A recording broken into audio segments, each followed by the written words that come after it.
Hello, welcome to week 4. We are starting week 4 of our 10 pounds down in the 10th month challenge.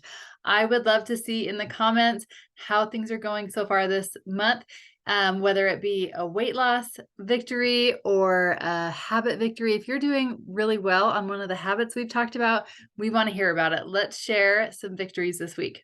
All right, I'm going to give you a challenge this week. Last week, my challenge was to set up your twilight hour, that hour before bed, getting into a good bedtime routine to really prioritize sleep because it makes such a huge difference in your health. All right, the next topic I want to challenge you with is your mindset. That is one of our high fives. It is one of the most important things that we can focus on because our brains and our bodies always have to match up.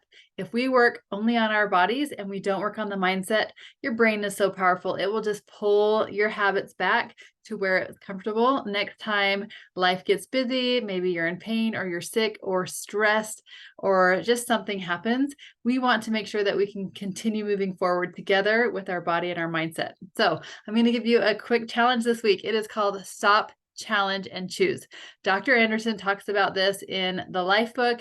He's been talking about it for years. It is a life-changing concept, and it's really simple. All right, basically, whenever you come up to a choice, you stop. Before you react, when you have a stimulus and a response, there needs to be some space. Instead of just reacting all the time, we need to actually stop and think. And that is where the power lies, is becoming more conscious in our thoughts, becoming more aware of recognizing those thoughts that we have and recognizing that a thought does not mean we have to do it or say it or act on it. It can just be an idea that's passing through our mind.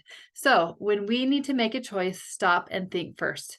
Stop, challenge that choice. Is that going to move me closer to my goal or further away? Is this a choice that I want to make? And then make the choice. Now, this can pertain to something that you're putting in your mouth.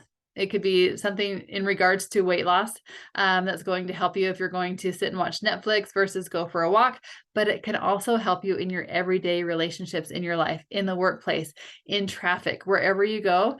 Automatically, sometimes we just respond instead of thinking. So I want you to stop, challenge, just take a breath or maybe a drink of water before you respond to something that you're going to say or do.